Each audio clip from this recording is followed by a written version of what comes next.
सादर जय जिनेन्द्र। स्वागत है आप सभी का नव तत्व सुधा में। हम स्वाध्याय कर रहे हैं जैन तत्व विद्या का। आज हम खंड 3 का 5वां बोल करेंगे, जो है पाप के 18 प्रकार हैं। पिछली वीडियो में हमने पुण्य के 9 प्रकार के बारे में जाना। तो पुण्य का प्रतिपक्षी तत्व है पाप। पुण्य शुभ कर्म है, जबकि पाप अशुभ कर्म है। सत प्रवृत्ति जब जीव करता है तो पुण्य का बंधन होता है, और असत अशुभ प्रवृत्ति जब जीव करता है तो पाप का बंधन होता है। जैसा कि हमने पुण्य के बारे में जाना, जब जीव कोई भी प्रकार की शुभ क्रिया करता है, शुभ या अशुभ 2 प्रकार की प्रवृत्ति होती है। जब भी जीव कोई प्रवृत्ति करता है, कोई क्रिया करता है, तो उसके 2 फल होते हैं, या तो वह शुभ होगी या वह अशुभ होगी। जब जीव शुभ कर्म करता है, शुभ कार्य करता है, तो उसे शुभ कर्मों का बंधन होता है। जब वे उदय में आते हैं तब उसे हम पुण्य कहते हैं। ठीक इसी प्रकार जब जीव अशुभ प्रवृत्ति करता है, अशुभ कर्मों का बंधन करता है, और जब वे उदय में आते हैं तो उसे पाप कहते हैं। तो पाप जनक प्रवृत्तियों के वर्गीकरण में प्रमुख रूप से ये 18 प्रकार बताए गए हैं। इनके अलावा भी प्रकार हो सकते हैं, लेकिन यहाँ पे 18 प्रकारों का वर्णन किया गया है। और इन सबको आपस में जोड़ ले कि एक की बजाय 2 पाप की प्रवृत्ति एक साथ हो रही है, तो इस प्रकार भी अनेक पाप हो सकते हैं। तो चलिए शुरू करते हैं 18 पाप। तो 18 पापों में पहला पाप है प्राणातिपात पाप। जैसा कि नाम से ही स्पष्ट है, प्राण प्लस अतिपात, यानी कि प्राणों का अतिपात करना, प्राणों का वियोजन करना या किसी की जान ले लेना।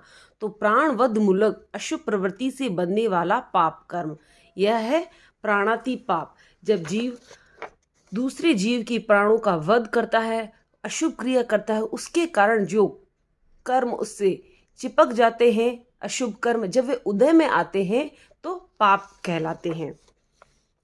तो दूसरा है मृषावाद, यानी कि असत्य वचन रूप अशुभ प्रवृत्ति से बनने वाला पाप कर्म। मृषावाद यानी कि झूठ बोलना। तो झूठ बोलना भी पाप की क्रिया है। तो झूठ बोलने से पाप कर्मों का बंधन होता है। तीसरा अदत्ता दान, अदत्त प्लस दान, यानी कि जो वस्तु अदत्त यानी कि नहीं दी गई है, किसी के द्वारा दी नहीं गई है, अगर बिना दी गई हुई वस्तु को हम लेते हैं, यानी कि चोरी करते हैं, तो चोरी करने के कारण, चोरी की अशुभ प्रवृत्ति के कारण जिस कर्मों का बंधन होता है वह हो गया अदत्ता दान। उसके बाद मैथुन, अब्रह्मचर्य सेवन करने से जिन अशुभ कर्मों का बंध होता है वे हैं पाप। उसके बाद परिग्रह, यानी कि वस्तु का संग्रह। जो हम अपने आसपास अपने जीवन के लिए वस्तुओं का संग्रह करते हैं, उससे भी पाप कर्म का बंधन होता है। उसके बाद क्रोध, जब हम क्रोध करते हैं, उत्तेजना रूपी जो हमारे अशुभ कर्मों का बंधन होता है वह है क्रोध पाप। यहाँ एक बात मैं स्पष्ट करना चाहूंगी, जैसे कि मैंने बात की क्रोध पाप की, तो क्रोध, हर व्यक्ति की क्रोध करने की सीमा अलग अलग हो सकती है, लेकिन हम जिन भावों के साथ कर्मों का बंध करते हैं, जब हम क्रोध कर रहे हैं तो हमारे भावों की मलिनता जितनी ज़्यादा होती है उतना हमारे कर्मों का बंधन गाढ़ होता है, तो उनका फल वैसा ही होता है।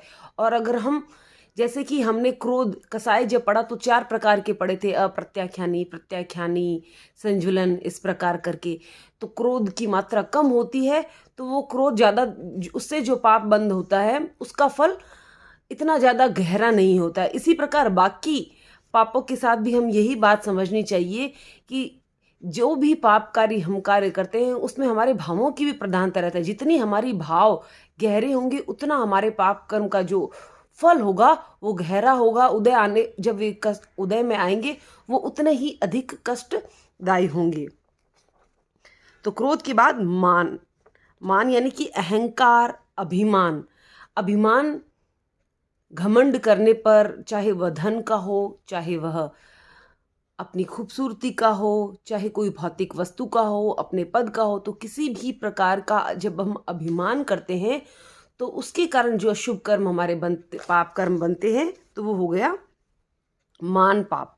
उसके बाद माया पाप, माया यानी धोखाधड़ी, वंचना करना, कम तोल माप करना, दूसरों को धोखा देना, ठगने की प्रवृत्ति, ऐसी प्रवृत्ति से जो पाप कर्म बनते हैं वो माया के अंतर्गत आते हैं।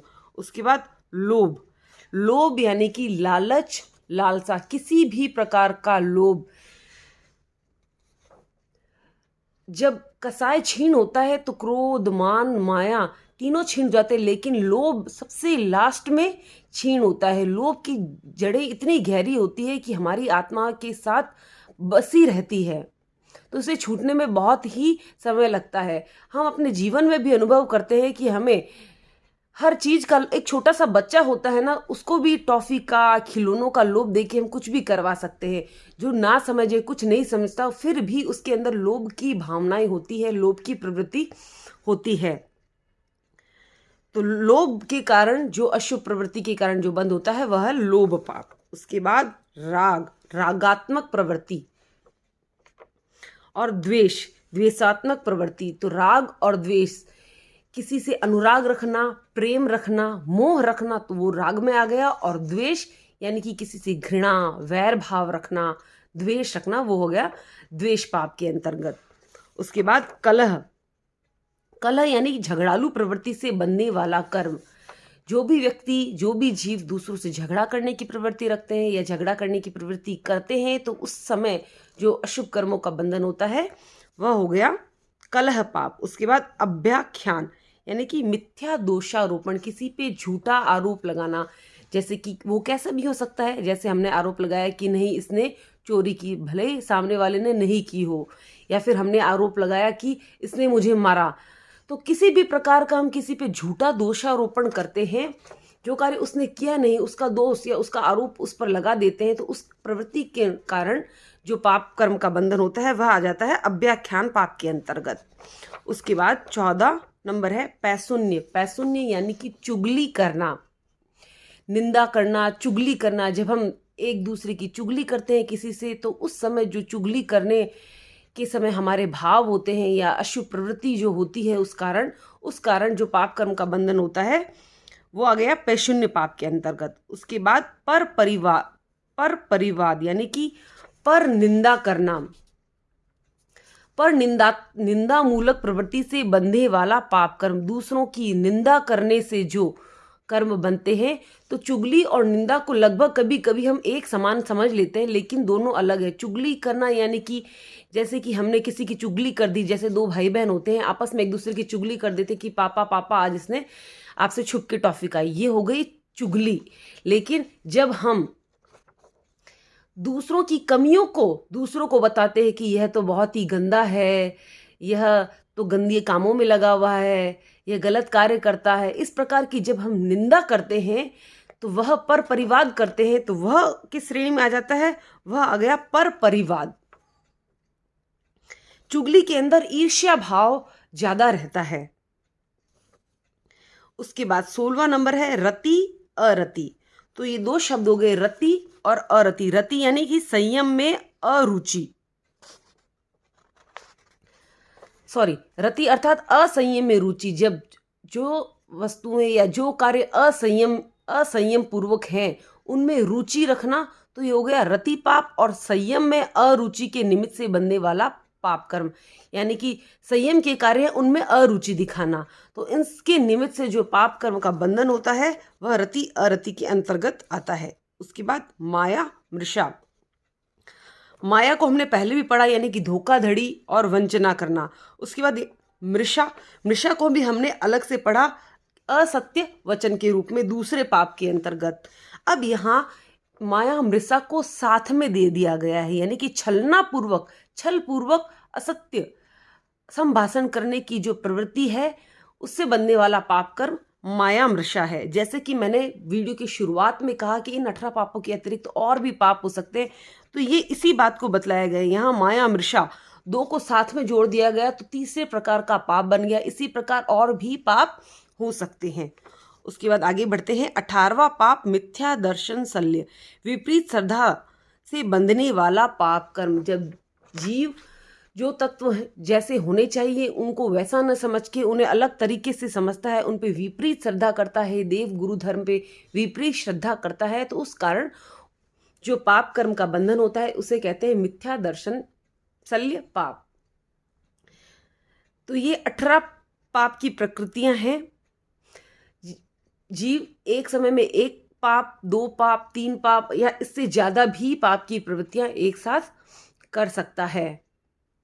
हमें इन पापों को समझाया गया है, किस लिए? जब हम पाप कर्म की प्रवृत्तियां क्या है, क्या चीज़ें हैं जिनसे हमारे अशुभ कर्मों का बंधन होता है, पाप कर्म का बंधन होता है, फिर उदय आने पर हमें दुख भोगना पड़ता है। ऐसी जानकारी जब हमें होगी तब हम उससे अलग रहने का प्रयास कर सकते हैं। जब हमें मालूम है कि हिंसा पाप है, झूठ बोलना पाप है, तो जब भी हम झूठ बोलेंगे तो हमारी अंतरात्मा से एक आवाज़ आएगी कि हमें झूठ नहीं बोलना है, हमारे पाप कर्मों का बंधन हो गया है। तो बच्चों को बचपन से ही यह संस्कार दे, बताएं उनको किस तरह से हमारे पाप कर्मों का बंधन होता है और उनके उदय आने से हमें क्या क्या नुकसान होता है, कितने दुख हमें झेलने पड़ते हैं। तो वो पाप करने से डरो। किसी महापुरुष ने कहा है कि हमें जीवन के अंदर किसी भी कार्य से, किसी से भी भय नहीं करना चाहिए, एक्सेप्शन पाप करने से डरो। जीवन में जो व्यक्ति पाप करने से डरता है वह निश्चित मुक्ति की तरफ अग्रसर होता है। तो बच्चों में जब हम बचपन से ये संस्कार डालते हैं तो वह पाप कार्य को करने से बचते हैं, भयभीत होते हैं तो वे पाप कार्य नहीं करते हैं। इनसे उनका आध्यात्मिक जीवन और उनका लौकिक जीवन दोनों सुधरता है। तो आपको वीडियो पसंद आ रहा है तो प्लीज़ इसे लाइक कीजिए, शेयर कीजिए और मेरे चैनल को सब्सक्राइब कीजिए ताकि आगे आने वाले वीडियो आप भी देख सकें और ज़्यादा से ज़्यादा धार्मिक चर्चा में आप भी अपनी हिस्सेदारी बना सकें। ओम अरहम।